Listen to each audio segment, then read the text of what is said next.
Well, greetings, stamp enthusiasts, and welcome to another episode of Snail Mail with Smokey. I hope you're having a terrific day wherever you're at.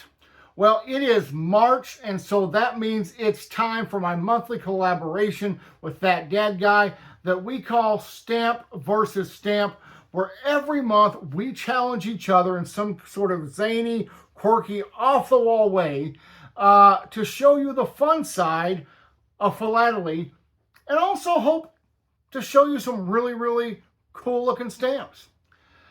So I gotta admit to you, it's been a week. I'm just gonna be honest with you. Rob and I have chatted back and forth because we want to bring you the best stamp versus stamp that we can. And so what you're gonna see in this video is our conversation. This is our process of how we try to decide what to do for this month's stamp versus stamp video. And I'm going to tell you, this month was a real struggle. And so we're going to kind of pull the curtain back on stamp versus stamp and let you see what we've been doing the last several days. So you're going to see me in different shirts, and sometimes I'm wearing glasses, sometimes I'm not. That's because this is a multi-day, multi-step process. So I'm going to ask you right now, don't forget there are 2 videos coming out today, mine and that dad guy's. So please go watch his corresponding video. Our thumbnails are the same. Also, if you haven't subscribed to his channel, do that. And don't forget to give him a thumbs up and leave him a positive comment. So what I've done right now is I've sent Rob a video message because I have a really good idea for stamp versus stamp because March 17th is not too long away, and that's St. Patrick's Day. So I'm thinking we do an all green stamp versus stamp where all the stamps are green in honor of St. Patrick's Day. What do y'all think about that?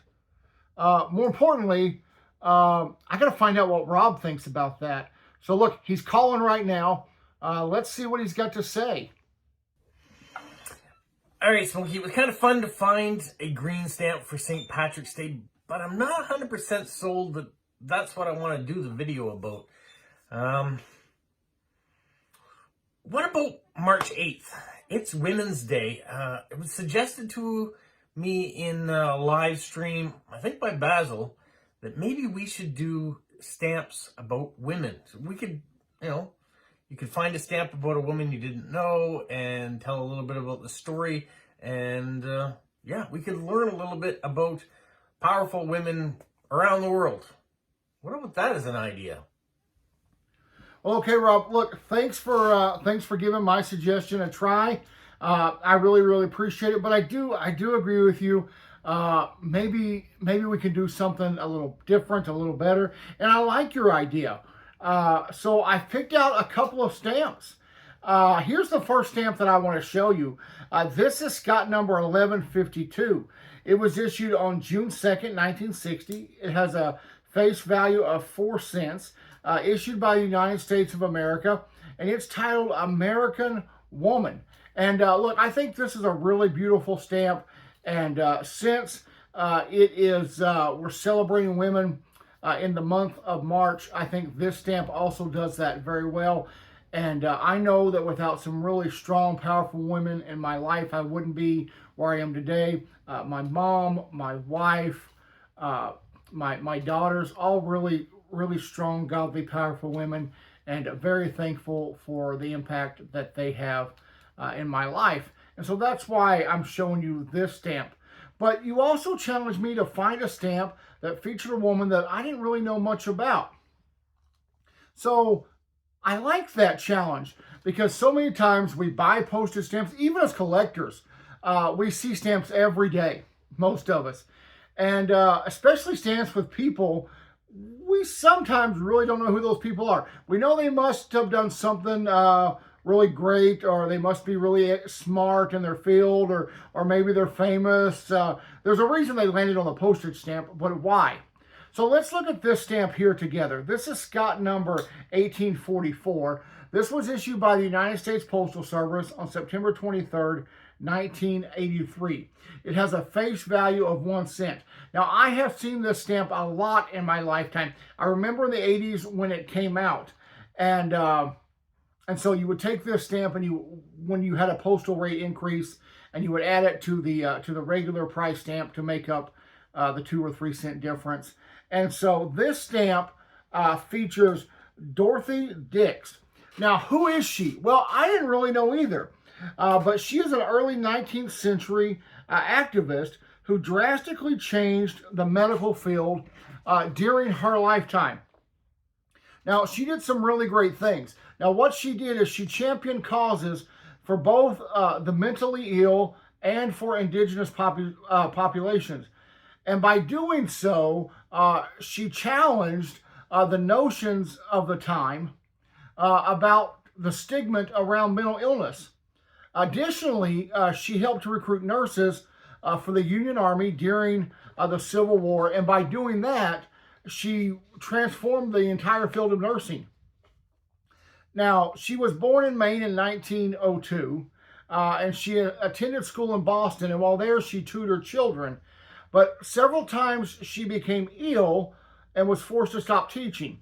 Now, during one of her bouts with her illness, the physician suggested that she go and she spend some time abroad in Europe. And so she did just that. And while she was in Europe, she met with a group of reformers who were interested in changing the way that mentally ill patients were cared for. So once she returned to the United States, she began to set on this huge tour of mental hospitals across the country. And then she would take her findings and she would report them to different politicians. She even pushed for the individual states to care for unfortunate patients. Now, there was a lot of people who really kind of tried to disregard her work, but that didn't deter her. She officially established an asylum in New Jersey, in North Carolina, and Illinois, and she worked really hard to pass federal legislation that would create a national asylum. Now, the bill didn't pass, but she also toured overseas and reported on the conditions of hospitals in various countries over there. Now, when the Civil War started, she just dove right in and dedicated herself to care of Union soldiers. She was designated as the superintendent of the Army nurses for the Union Army. And although many believe that she set standards that were impossible for recruiting nurses, the Army of Nurses during the Civil War were extremely successful, and they were very crucial in fighting the Civil War. She's also known for not only just treating Union soldiers, but also treating Confederate soldiers, which was a practice that gained her the respect of many people. During a time when male doctors really didn't care for female nurses, she pushed. She pushed for formal training and for more opportunities for female nurses. And over the course of the war, she appointed more than 3,000 nurses, or about 15% of the Union Army nurses. In 1865, she stepped down from that position. And after the war, she helped to raise funds for the building of a national monument to honor deceased soldiers, which stands in Fort Monroe, Virginia today. And then she spent the rest of her life fighting for social reform, and her work in support of better care for the mentally ill. It all kind of culminated in the restructuring of many hospitals, both in the United States and abroad, in how they treat people with mental illness. And so she had a really great impact, not only during the Civil War, not only treating both Union and Confederate soldiers, but also how we treat people with mental illness. And so for that, bravo to her, and she is well deserving of this postage stamp. So Rob, really great idea. Yeah. But I have another idea. How about, now listen to me, listen to this. March 15th, the Ides of March. You know, Julius Caesar and all that. I wonder if we should not do a Shakespeare themed stamp versus stamp. It could be a lot of fun. Let me know your thoughts. All right, not too hard to find William Shakespeare represented on stamps. I'm probably sure there's lots of other really interesting ones there, but how do we make it kind of quirky? Now, I know we can all dress up in something period, but maybe I protest too much. I don't know. And I'm not 100% sold on it yet. Yeah, it's fun to do a little acting and do some things that way, but we've done some acting recently. What would be nice with like music, lots of music. Maybe like cymbals. We could walk around with cymbals, and I don't know if you have trumpets or trombones or something over there. We could make like a marching band. It's March. What about a marching band theme? Do you think you could find some stamps with marching bands that we can really have a lot of fun with, that people might get a kick out of? All right. Well, I'm glad that you enjoyed that idea, Rob. Yeah, marching bands. Look, I was in a marching band. Yeah, for a couple of years, I was in our school's marching band. I started off playing the trumpet, which I really enjoyed, and then I was asked to switch to baritone, which I did not enjoy as much. I was never a great musician, but I had fun in the marching band for a couple of years. And so, yeah, there's some really cool stamps out there. Maybe we talk about this stamp from Guernsey. This is Scott number 637, issued August 11th, 1998. And it is for feasts and festivals. Has a really nice band on it. It's a colorful stamp. I really like it. I also like this stamp. Okay, it's not one stamp. It's actually a set of stamps. Scott number 2631. This set of stamps issued by South Korea on October 24th, 2022, and it shows a traditional marching band. I really enjoy these stamps. They're bold, they're vibrant, they're colorful. You can just kind of hear the music in the background, and so nice stamps. But if you want more bands, check out this stamp from Bermuda.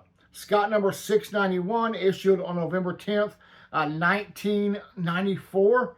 So, look, we've got a lot of choices, Rob, when it comes to marching bands and musical instruments on stamps. But what if we try this? March 23rd is World Meteorological Day. So, what do you think about a whole episode devoted to weather? And that could be really fun, right? What do you think? Do you like the stamp that I picked out for the weather? Weather's unpredictable. Is it quirky, or is it just drives you crazy sometimes because you don't know whether it's going to be a sunny day, if it's going to snow, sleet, rain. It could be anything. Here, especially, it seems like you can walk out in the morning and be dressed for winter, but by the afternoon have to be completely in shorts and a t-shirt because it feels like summer by then. I don't know. It doesn't feel quirky enough. What about... Oh, we're both foodies. And there's a special day in March 14th. So 3.14. It's pie. I know, a little nerdy, not quirky, but can you find a stamp or a bunch of stamps about pie? Now, the numerical pie or the pie that we put in our pie holes, that's up to you, I guess. That could be fun. And kind of making me a little hungry, too. Well, pie. Look, I like pie too, Rob, whether it's the 3.14 variety or it's the kind that we eat on special occasions or, random Tuesdays if you're me. So, yeah, I think we could have a lot of fun with this. But you didn't mention this pie. This stamp is from Colombia. Scott number 1107, issued on October 20th, 1994. It is from a series called Colombian Engineering Society, and it is entitled Founders of the Letter Pi Emblem. Look, this little letter pi emblem, it's a really cool emblem, and I really like it. And so I like this stamp. Look, it's bright. Pi shows up front and center. in this stamp. So I think we can have a lot of fun with stamps like this. But I guess if I've got a favorite pie, well, it's the kind you eat. So Rob, I bet you're familiar with this set of stamps that I'm about to show you. This is from Canada Post, Scott number 3177, issued April 17th, 2019. It's a 5-stamp series entitled Sweet Canadian Desserts. I love everything about these stamps. I know I say that all the time, but I really am in love with these stamps. First of all, they come on this cool mini sheet, and the mini sheet looks like an old recipe card. Look, there's even looks like some batter or butter spatter on the recipe card. So it's been worn, it's been used. You know it's a darn good recipe. You've got 5 different desserts there, a couple of different kinds of pies, and the pie stamps are shaped like pie. So I love everything about it. Yeah, really, really great stamps. Now, when it comes to my favorite pie, it's pecan. I'm a Southern boy. Pecan pie all the way. I love it. We eat it every Christmas. We eat pecan pie. Every Thanksgiving we have pecan pie. When I've just got a hankering for pie, I eat pecan pie. I also like other pies. I like banana cream pie. I like chocolate cream pie. I like apple pie with a big scoop of vanilla ice cream. But my go-to is pecan pie. What about you? Oh yeah, wait. I've got way off topic. We're not just talking about pies. We're talking about stamp versus stamp. Yeah, pies. That could work. But let me offer another suggestion. And you can kind of tell me what you think. So my suggestion is this. Look, stamps are all about the past, right? And so March 2nd is National Old Stuff Day. So what about doing a whole episode about vintage stamps or stamps that feature antiquities? You know, kind of an old meets new kind of thing. I think that would be a really fun stamp versus stamp episode. So get back to me and let me know what you think about that. I enjoyed finding antiquities on stamps, things of the past, the history. You know I like that stuff. But I've slept on it. Thinking again, it doesn't seem quite right for this month to be doing that. So I got thinking, we should have color, a pop of color. Color's fun. You know, like Lego, it's fun, color. But March 31st is National Crayon Day. I don't know which nation, but here's pencil crayons. Crayola, that's probably the brand you know, or Laurentine, which is the Canadian version of pencil crayons. But crayons in general, I think that would be fun. You like cartoons on stamps, Smokey? We could probably find some stamp. I can think of some right now in Canada that were drawn by children, that were done with crayons, that were turned into stamps. I think we could have some fun with that. Let's try crayons on stamps. Well, you're right. I do like stamps with cartoons and stamps with children's drawings. So this is a really good idea, I think. Crayons. So I want to show you a couple of stamps. This first stamp is the one that came to mind when I was watching your video. This is Scott number 3182D, issued by the United States on February 3rd, 1998. It's part of the Celebrate the Century series, which is just, look, if you've never looked at the Celebrate the Century series from the United States Postal Service, maybe some of the best stamps they've produced. Really, especially 20th century stamps, really great stamps this series, and so this stamp is no exception. It features a Crayola crayon box. And did you know that the first box of Crayola crayons was produced in 1903? That's right, 100 and almost 22 years ago. The box of crayons cost just 5 cents and contained only 8 colors: black, brown, blue, red, violet, orange, yellow, and green. And that was your box of Crayola crayons. I remember being in school, starting grade school, and you were a cool kid if you had the big 64 count Crayola crayon box.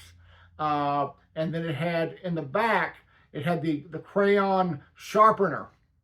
And so I remember begging my parents, can I please have the big box of crayons? And usually I got them. So this stamp reminds me of that.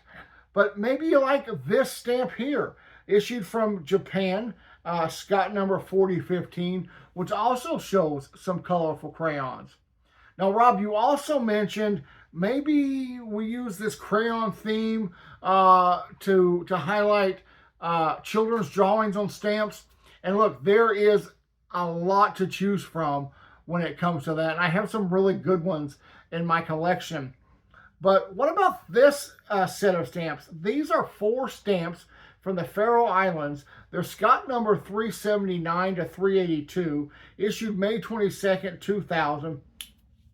And they're from a series called Drawing Contest. And so you can just see how each individual stamp was drawn by a different child. They have different themes and colors. And yeah, they're really nice stamps, and I really like them. So, yeah, I don't know. I mean, I like crayons on stamps, but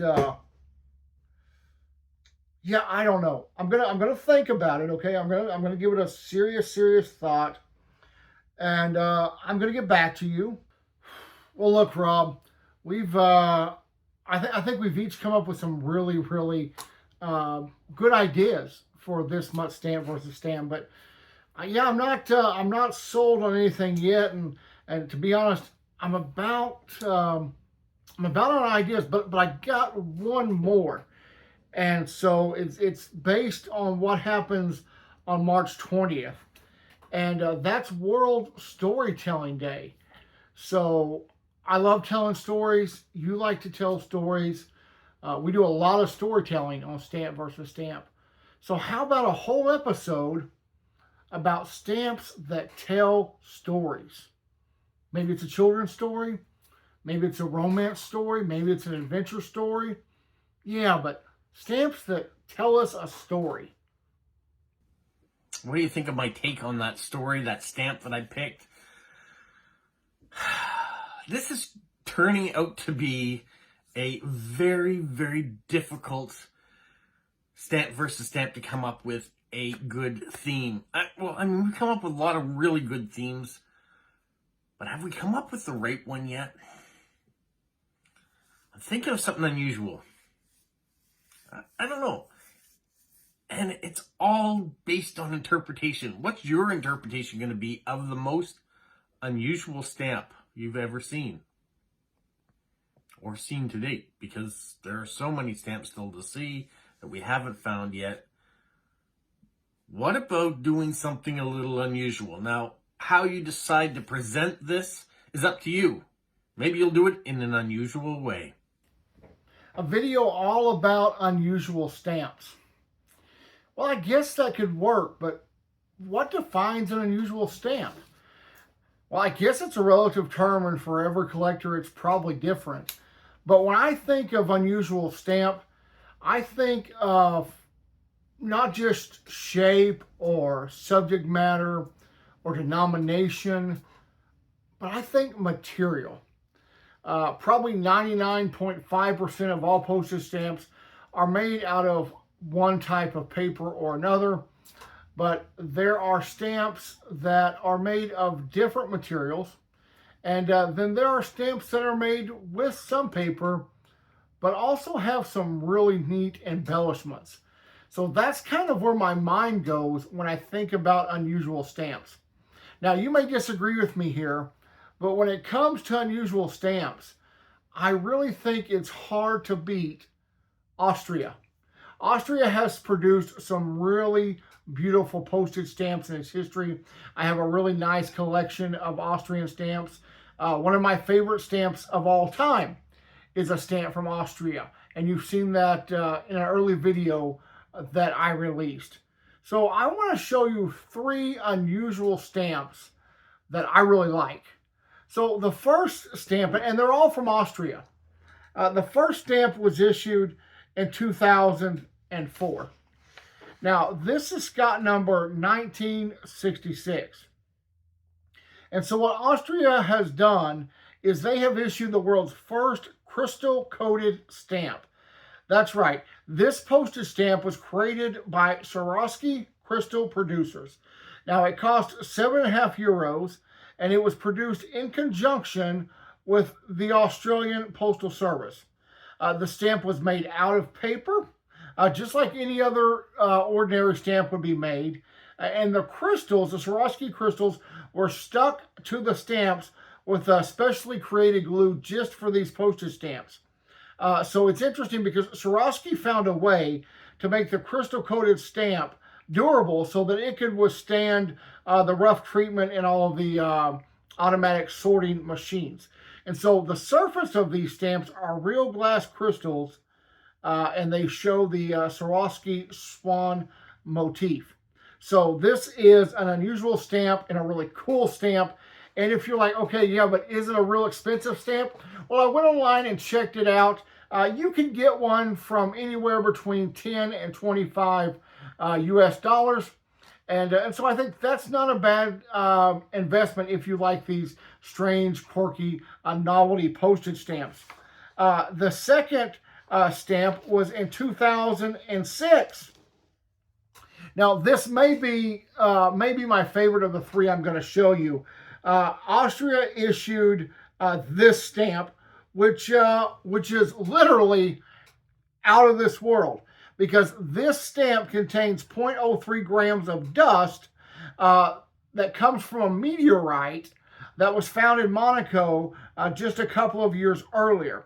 And so that meteorite dust is sprinkled on the stamp, and once again, they've used a special adhesive to make sure that dust stays on the stamp. This is Scott number 2042, and don't worry, the price is not astronomical or out of this world.